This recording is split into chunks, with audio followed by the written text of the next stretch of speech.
उत्तराखंड हो या देश हो, कोई भी व्यक्ति 140 करोड़ जो हमारे देश की आबादी है, 140 करोड़ आबादी में से एक भी व्यक्ति ऐसा नहीं होगा जिसको किसी न किसी योजना का लाभ नहीं मिला होगा। जो गरीब होगा उसको गरीब कल्याण की योजनाओं का लाभ मिला होगा। अगर कोई अमीर होगा तो उसको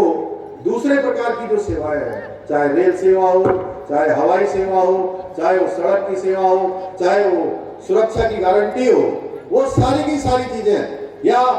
जो हमारे प्रवासी भारतीय जो विदेशों में रहते हैं उनको भी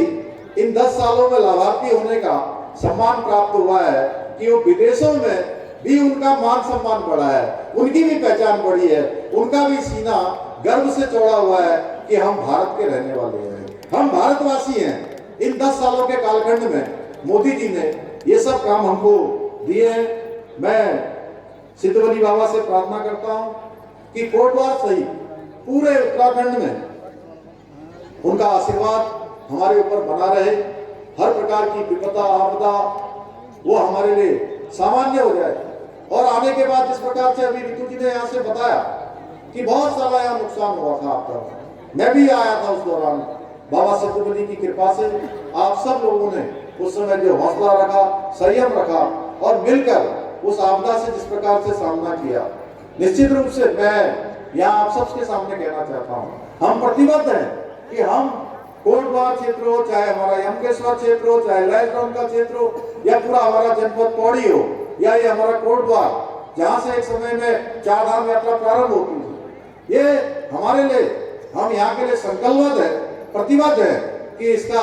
गौरव हम पूरी तरह से स्थापित करेंगे, यहाँ के विकास को आगे बढ़ाने का काम करेंगे। सिद्धवली बाबा ने अनगिनत उनकी प्रेरणाओं के जो बाबा हमारे हैं इस क्षेत्र में, पूरा उनका आशीर्वाद है। उनकी प्रेरणा से बुद्धि, शक्ति और सरलता, इन सब के भंडार बाबा सिद्धवली है। उनकी कृपा से हमारे सब काम होंगे। और कोटद्वार में आज इतना बड़ा आयोजन अपने आप में एक बहुत सुखद संयोग है, जिसमें इतनी बड़ी संख्या में आप सबके मध्य आने का अवसर मिला, आप सबका आशीर्वाद प्राप्त हुआ। आज हमारे प्रधानमंत्री आदरणीय मोदी जी के नेतृत्व में हमने संकल्प लिया है कि हमारी सरकार, आपकी सरकार, आपने उत्तराखंड राज्य के इतिहास में पहली बार एक इतिहास बनाने का काम किया है, एक परिपाटी बदलने का काम किया है। एक जो लगातार ये होता था कि एक चुनाव हुआ, सरकार बदल गई, दूसरा